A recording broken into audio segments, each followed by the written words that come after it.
desarrollo social, básicamente, para los pobres, porque está suponiendo que los pobres no tienen potencial productivo. Y tú tienes programas de fomento productivo para todos aquellos que supones que tienen un potencial productivo y que no son los pobres.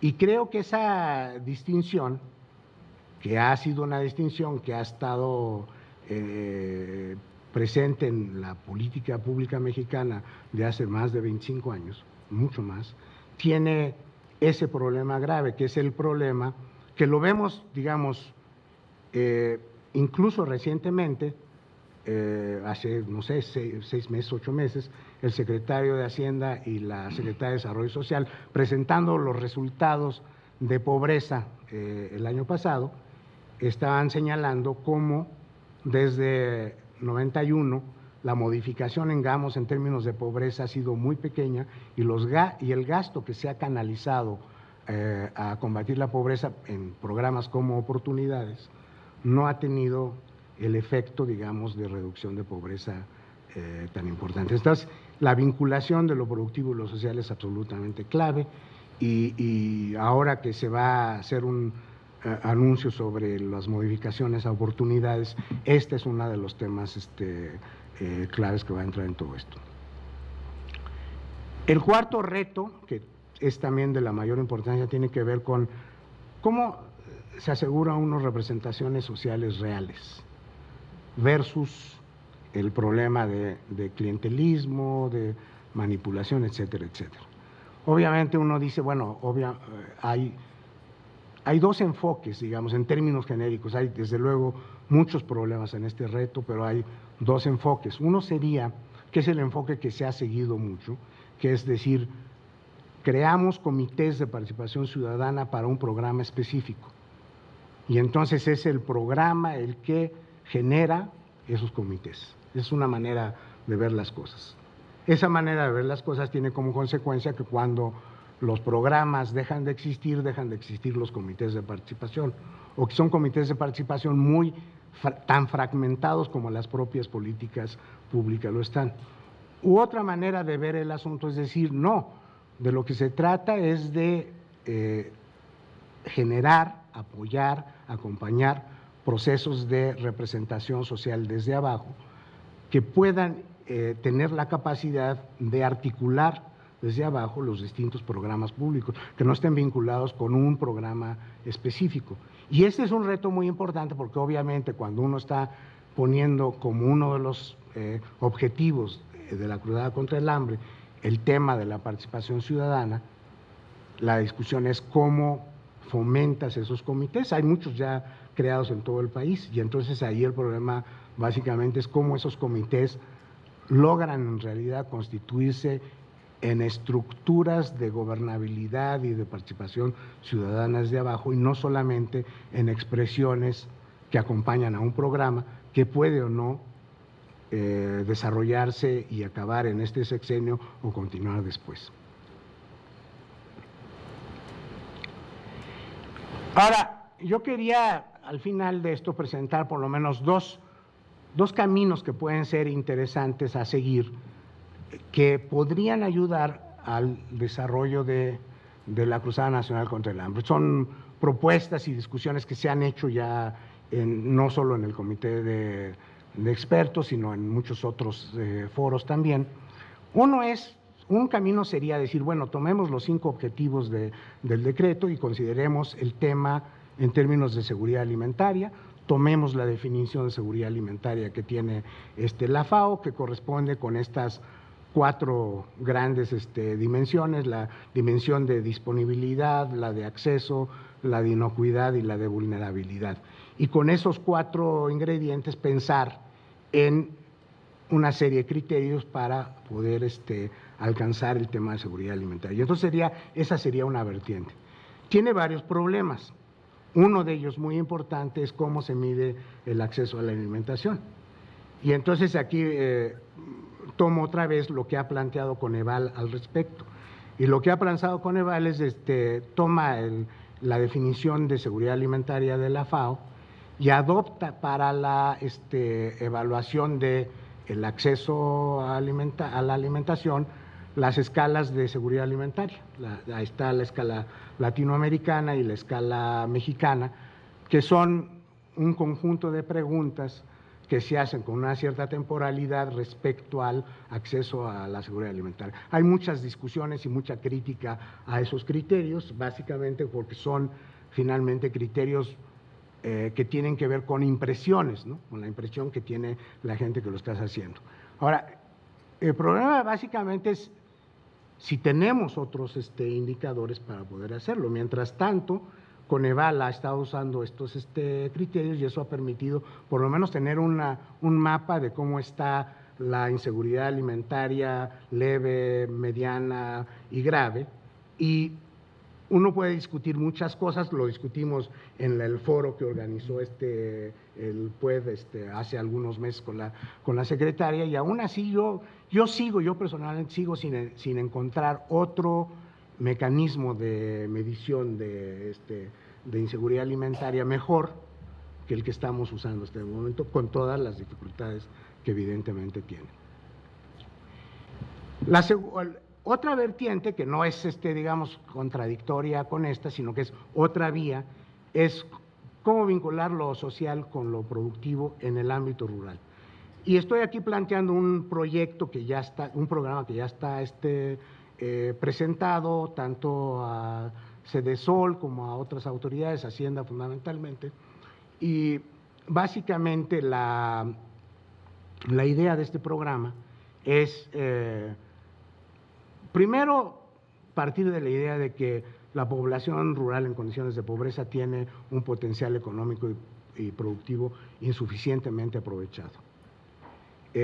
Dos, que la activación de ese potencial enfrenta barreras productivas que tienen que ver con dotación de activos y que tienen que ver con dotación de activos, acceso a infraestructura, tecnología, etcétera, etcétera, que limitan la productividad y los ingresos de los pobres rurales. Y a eso contribuye de manera notoria la desarticulación y descoordinación de las políticas sociales y desarrollo productivo. Digamos, eso es el punto de partida de este programa que se está presentando. Busca enfrentar tres problemas. Uno, la lenta reducción de la pobreza rural. Ahí están los datos de 92 a 2012 y es una reducción porcentualmente muy pequeña y con un incremento obviamente en términos absolutos. Segundo, el lento crecimiento de la productividad de los pequeños productores y campesinos. Y esto es muy notorio cuando compara México con Chile y con Brasil, pero más todavía cuando compara México con países donde tienen una estructura agraria similar. Es decir, México es un país esencialmente de pequeños productores, en términos mayúsculos. Entonces, si queremos comparar con Argentina, creo que no es una buena comparación. Si queremos comparar aún con Brasil y con Chile, Chile tiene problemas por la estructura agraria, entonces tendríamos que comparar más con Corea del Sur, con Taiwán, con China, con Japón, con Tailandia. Y la diferencia en términos de productividad es todavía mayor que la que estamos presentando aquí. Que hay un problema entonces de enfoque de las políticas públicas. Eso es lo que estamos diciendo básicamente. Y tercero, ligado justamente a todo esto, un problema de baja calidad y regresividad del gasto público. Planteamos nosotros una doble descoordinación en términos de vinculación de la política social con el fomento productivo y dos, una descoordinación de los distintos componentes del fomento productivo. Entonces, el programa que es un programa que se plantea en una fase de aprendizaje, piloto. Básicamente la estrategia la plantea en 6 grandes apartados. Uno, las transferencias gubernamentales como un piso mínimo habilitante. O sea, la idea es plantear la necesidad de vincular los beneficiarios de oportunidades con los beneficiarios de Procampo como un piso mínimo, y particularmente en los municipios que están vinculados con el programa de oportunidades y más específicamente con la Cruzada Nacional contra el Hambre. La idea es básicamente que esos recursos que son transferencias puedan estar mejor articulados porque no lo están actualmente. Y hay muchos lugares en donde podría uno vincular oportunidades con Procampo. Los estudios que se han hecho, tanto las evaluaciones de oportunidades como las evaluaciones mucho menos, en el caso de Procampo, demuestran que pueden tener un impacto en términos multiplicadores de inversión muy alto, ambos, y si los articulas probablemente más. Segundo elemento, fortalecimiento de las organizaciones locales. Nuevamente pensamos que es muy importante el desarrollo del fomento de organizaciones locales que ya existen en muchos casos. No la idea de tratar de hacer una organización para cada programa. Tercero, la idea de agentes técnicos promotores vinculados con las organizaciones locales. Cuarto, una idea de bienes públicos que mitiguen restricciones productivas territoriales, porque lo que hemos encontrado en muchos de los programas de fomento productivo en el ámbito rural es que tienen todos los elementos de la desarticulación increíble. Por ejemplo, en las reglas de operación, una parte de estos programas es, si tú entraste a un programa en el año 1, no puedes volver a entrar en ese programa hasta 4 años después. Entonces el problema de la articulación es impresionante, ¿no? Entonces esta vieja historia que ya discutimos alguna vez sobre a los chinos les echan la culpa en la filosofía de que lo que importa no es darles el pescado a la gente, sino enseñarles a pescar. Bueno, si usamos esa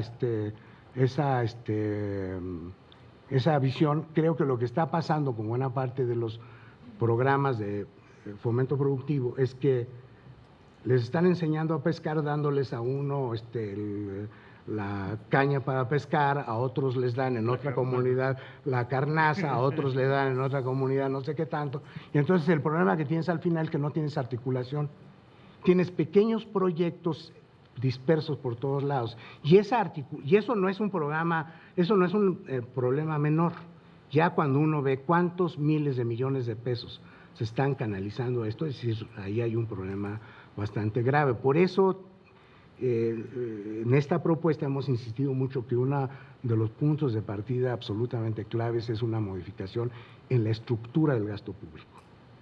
Independientemente de que uno pueda decir, es importante que haya más recursos a las áreas pobres, urbanas y rurales, probablemente antes que eso es necesario una reestructuración del gasto público, porque así como está no solamente es regresivo, sino además desarticula, juega un papel de desarticulación precisamente por la dispersión de los programas.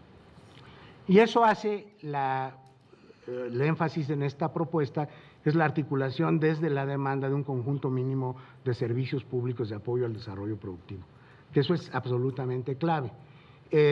Una de las estrategias es vincular varios de estos programas con las áreas territoriales que están en la Cruzada Nacional contra el Hambre y en el programa de oportunidades, precisamente para acompañar la parte social con la parte productiva.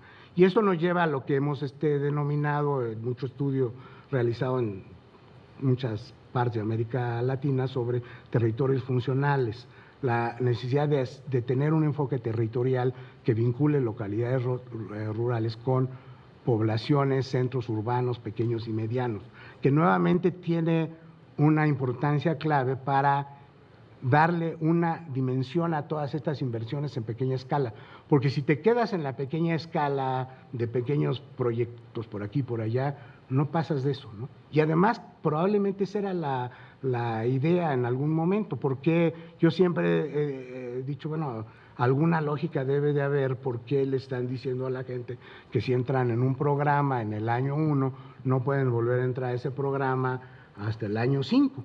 ¿Cuál es la lógica de todo esto? Yo creo que la lógica es que no tienen recursos suficientes y entonces lo que quieren es simplemente ampliar el espacio para que entren más gente. El resultado de eso, sin embargo, es un resultado que desorganiza y desarticula más aún los posibles circuitos productivos que pudiera haber en todo esto. Esta propuesta está planteando dos etapas de implementación. Una lo llamamos territorios de aprendizaje y es a partir de 2015 alrededor de 10,000 hogares en aproximadamente 100 localidades en 20 municipios en 5 estados. Y planteamos una etapa de expansión a otros territorios a partir de 2016, pero la propuesta que hicimos, y ahorita voy a decir quiénes hicimos la propuesta porque estaba hablando en plural, la propuesta que hicimos es muy importante mantener a lo largo del tiempo, no programa piloto a la manera como se entendía, sino básicamente un conjunto de comunidades vinculadas a lo largo de los años, porque hay que partir que esta idea de vincular lo productivo y lo social es una idea de la cual tenemos muy pocas experiencias prácticas, no en México, en América Latina, y que es muy importante que aprendamos de esas experiencias y que aprendamos de esos resultados antes de hacer la expansión de los programas. En un trabajo que hizo Hirschman hace ya buenos años, se llama Jornadas hacia el Progreso, tiene un capítulo muy interesante. Hirschman usa una frase de Flaubert que dice el ansia por querer llegar a conclusiones rápidas. Y dice, ese es el problema que tienen los diseñadores de políticas públicas en América Latina, que apenas están haciendo un programa y en vez de ver los resultados, evaluarlos, enfrentarlos, ver las distintas opciones, ver los contraargumentos, los contrafactuales, ya quieren inmediatamente expandirlo.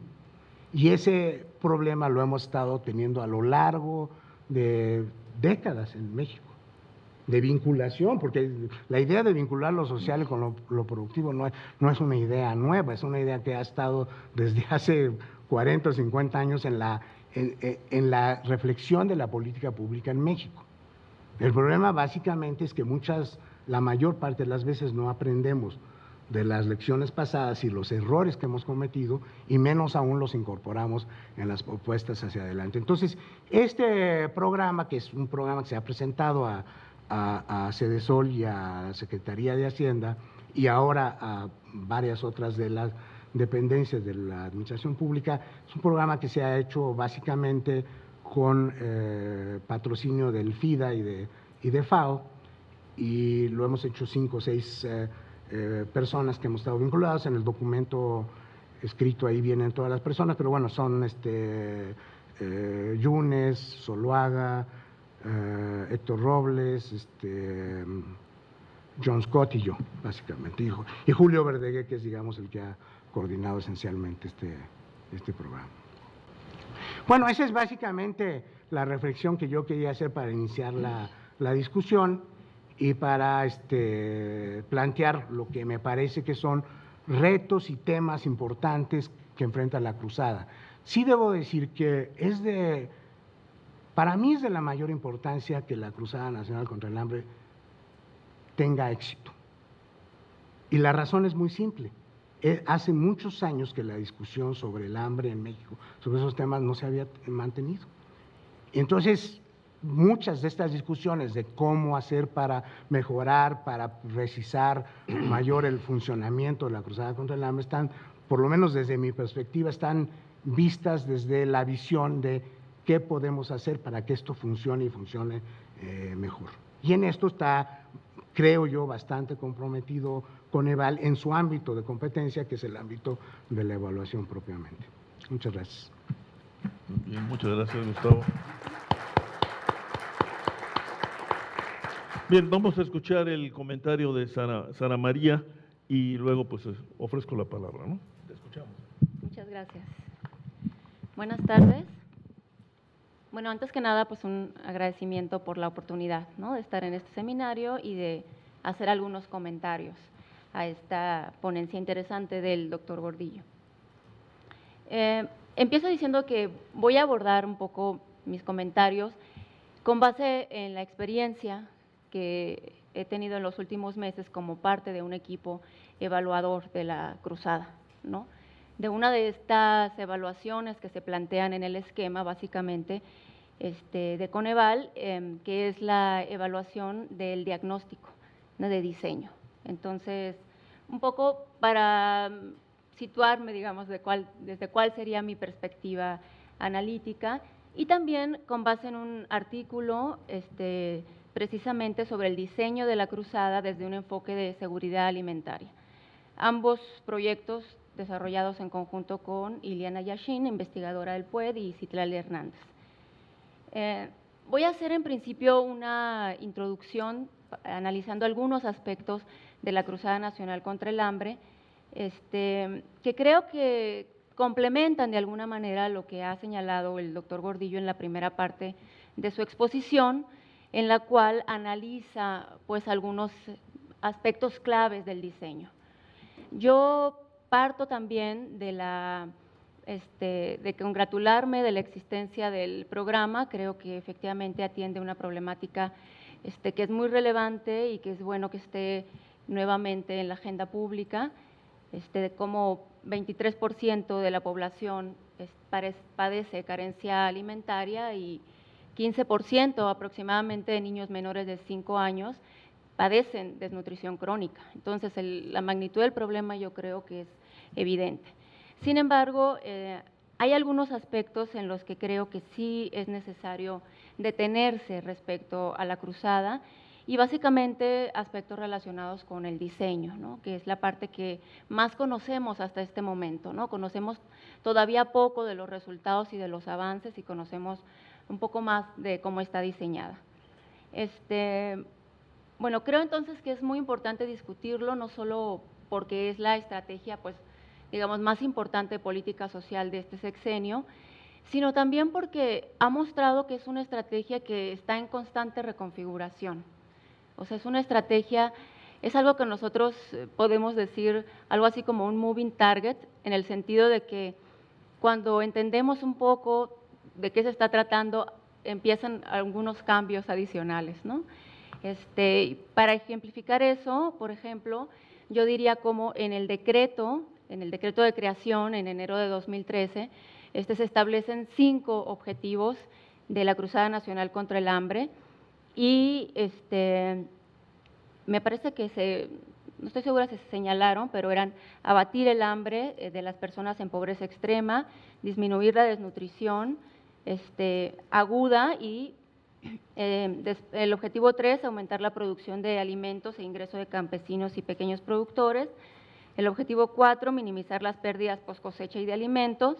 Y un objetivo 5, de promover la participación comunitaria. Posteriormente, con la publicación del Programa Nacional México Sin Hambre en abril de este año, se agrega un 6º objetivo sobre la promoción del desarrollo económico y el empleo de las regiones de mayor concentración de pobreza. Entonces, es un reconocimiento pues a la necesidad de tomar acciones también que inciden en el entorno, ¿no? Por otro lado, otro de los aspectos que ha cambiado de forma importante, pues son los programas que han participado, ¿no? Como todos sabemos, pues no se trata la Cruzada Nacional contra el Hambre de un programa, sino de una estrategia, ¿no?, que engloba a muchos programas. Originalmente se hablaba de 66 programas, ya sin repeticiones, y después en el Programa Nacional México Sin Hambre ya estamos hablando de 55 programas, ¿no? El listado es más amplio, pero en realidad muchos de ellos son componentes, no son realmente programas, ¿no? Entonces, estamos hablando de 55 programas, más nuevos cambios que se han dado con las fe de ratas que se han hecho al Programa Nacional México Sin Hambre, que van 2 de ellas, ¿no? Entonces, sí es cierto, uno entiende como el aprendizaje, ¿no?, el proceso de aprendizaje de todo programa social y de toda estrategia.